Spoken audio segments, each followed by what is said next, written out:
So how does the life of a global icon turn into a roadmap for someone's personal spiritual journey? That's exactly what we're digging into today. We're breaking down this really fascinating piece of Christian educational material that uses Nelson Mandela's life as a powerful analogy for a much bigger cosmic story. It's honestly a masterclass in how you frame a narrative. Right off the bat, the source material pulls you in with this high-stakes narrative. It talks about Mandela's life as an inspiring example of a noble struggle against seemingly overwhelming odds. Now, that language isn't an accident, right? It's very deliberately chosen. It sets the stage for everything else by focusing first on the man's incredible story. And the whole foundation of this analogy? It rests on one of the most powerful stories of the 20th century, Nelson Mandela's own Long Walk to Freedom. You see, the text is smart. It doesn't just give you a dry list of dates and events. It actually crafts this really clear story arc. It starts with his early life, becoming a lawyer, and then jumping into the fight against the absolutely brutal system of apartheid in South Africa. So this is way more than just a biography. It's setting up a classic hero's journey. In this timeline from the source, wow, it really drives home the sheer scale of his journey. It covers his arrest back in '62, then those 27 grueling years in prison where he became this global symbol, all the way to his release in 1990, and then, being elected president in '94. Each one of these is a huge milestone in this monumental struggle. It's an unbelievably powerful story just on its own, but for the writers of this material, this is just the setup. Okay, so now we get to the second part. This is where everything pivots. The source material shifts gears from telling a historical story to teaching a theological lesson, revealing what it sees as the story's much deeper meaning. And yeah, this is really the central question, isn't it?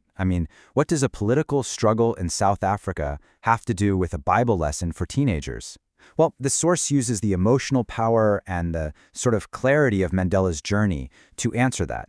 It's a really clever strategy designed to make a very abstract spiritual idea feel real, urgent, and, well, heroic.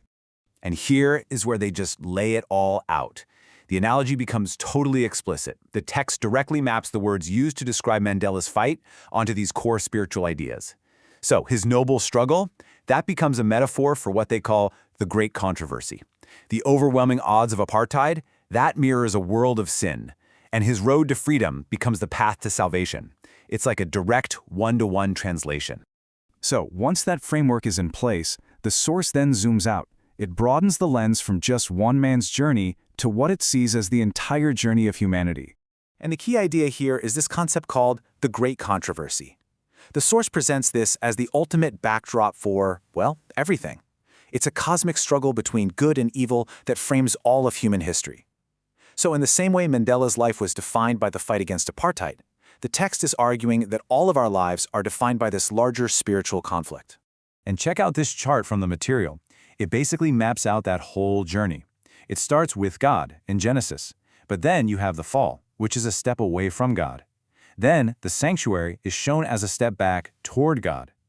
And finally, with Jesus and the Holy Spirit, humanity is brought back with God, with the ultimate goal being to stay there forever. It's presented as another long walk, but one that plays out over thousands of years. And this is the final turn. This is where the source takes these two huge, epic journeys, Mandela's and all of humanity's, and boils them all down to a single point: you, the reader. It moves away from just telling a story and gets into direct application. It's not just about watching these grand narratives unfold anymore. It's about actually participating in one. The text starts asking questions like this one, to really shift the reader from being a passive observer to an active participant in their own spiritual walk. And that interactive style keeps going with little exercises like this one, a fill-in-the-blank from the book of Ephesians. By asking the reader to literally complete the sentence, the text is encouraging them to internalize the message, to really make it their own. It's a smart technique to move an idea off the page and into the reader's head and heart. And then, finally, it lays out a personal roadmap that looks a lot like the bigger ones we've just seen. It all starts with a choice, then it moves to the process of growing closer, it prompts you to think about your future decisions, and it points toward that ultimate destination.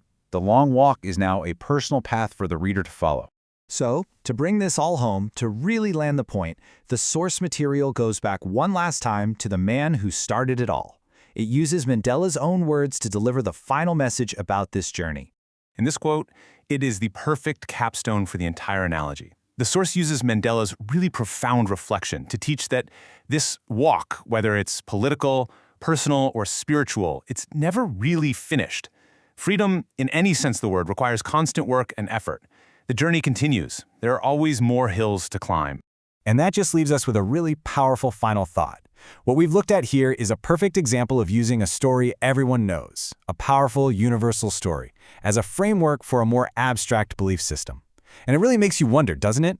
What other stories, whether they're historical or personal, do we use as maps for our own lives?